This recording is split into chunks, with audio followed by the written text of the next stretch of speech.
Are you planning to sell your house and you're afraid you have to do 1,000 things and spend thousands of dollars to prepare it? I'm here to tell you, no, you don't. This is Celina Acosta, your favorite Phoenix real estate agent. Welcome back to my channel if you've been following me for a while. And if this is your first time watching, stick around because today I am here to tell you what not to fix in your house before you sell it. And I know some of these things are probably on your list already, so you need to watch this. When you're selling your house, there are things that you should definitely do to it to prepare to sell, but you don't have to do it all.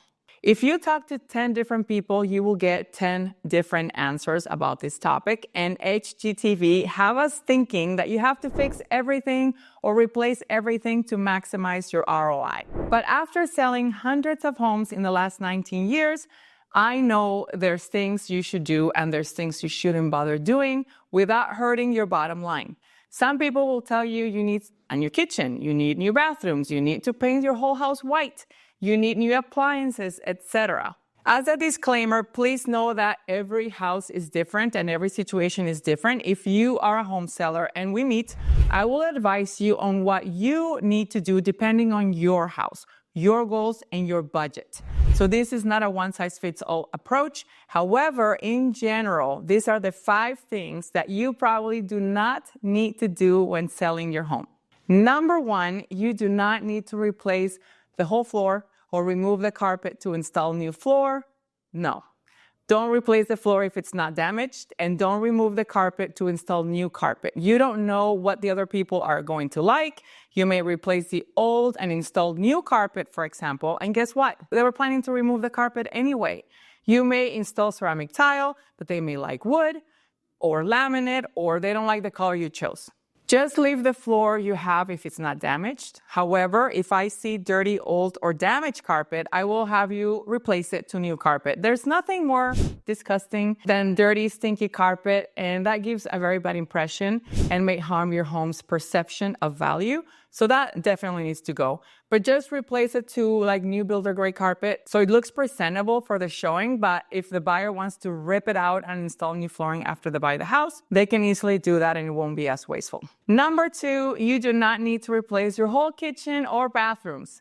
Ignore all those home makeover shows on HGTV. You do not need to do a whole kitchen or bathroom makeover before you sell it. If you didn't do it when you lived there for your own enjoyment, why would you do it now for somebody else? Plus, again, you don't know what they like. You may go for brown cabinets and they may like white or black or whatever other color or style. Trends are changing all the time. Everyone's taste is so different. So don't do a home makeover now that you're getting ready to sell. You do not need the stress. They may not like what you do. And most importantly, you will not get a good return on investment. There's ways of enhancing your kitchen and bathrooms that you already have, such as by painting the cabinets, replacing the hardware, replacing the fixtures, maybe just replace the vanity and things like that. We want the home to look its best for sure, but allow room for the buyer to do their own updates and upgrades after they buy it. Number 3, do not replace outdated appliances. I know this is controversial because I always tell people to replace their old appliances, but hear me out. If your appliances are working perfectly and they are all the same color and they match the style and age of your kitchen, why change them? Just leave them and the buyer will decide what to do after. Another thing you can do is you can offer a credit.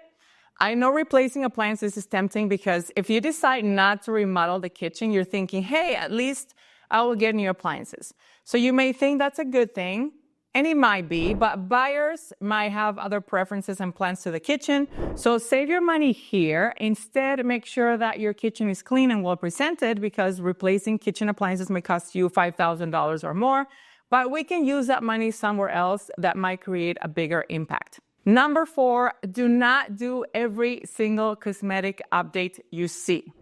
Think about the value of the neighborhood you live in. Some people want to go overboard when thinking about updates before selling because they think that, they're going to get a high return on their investment, but it's not necessarily the case.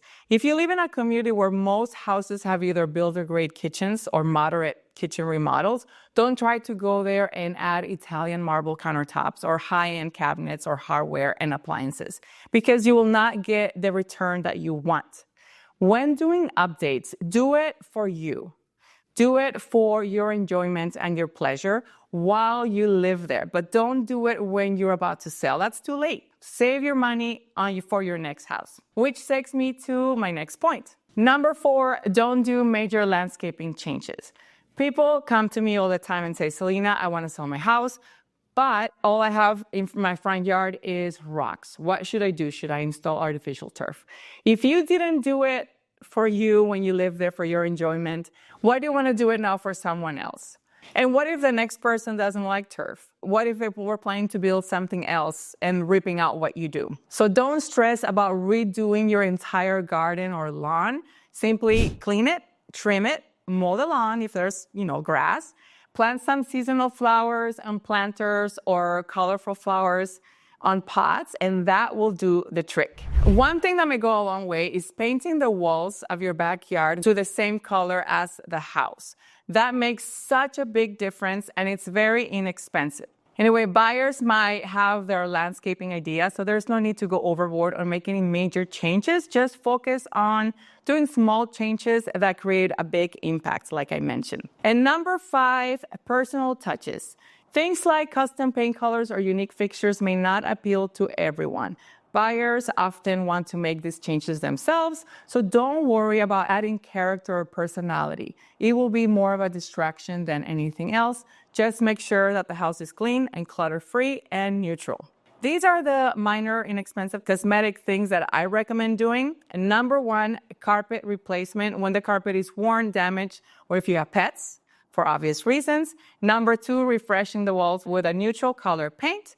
Number 3, replacing hardware in cabinets and drawers. Number 4, cleaning and reinstalling caulking and grout as needed to refresh those bathrooms and tile floors. And of course, number 5, fixing and replacing broken things like fixtures, light bulbs, squeaky doors, etc. I have a list of things of home upgrades and updates and which ones you should do for the highest return on investment. The list is divided from highest to lowest ROI. If you want this list, just scroll down to the bottom of this video and click on the link. Sometimes less is more, and if it ain't broken, don't fix it. So there you have it, the 5 things that you do not need to fix when selling your home. Remember, it's all about focusing your time and money on the areas that really count. If you found this video helpful, don't forget to like and subscribe and hit the bell icon for more real estate tips and tricks. Thank you for watching, and I hope this was helpful. Until next time.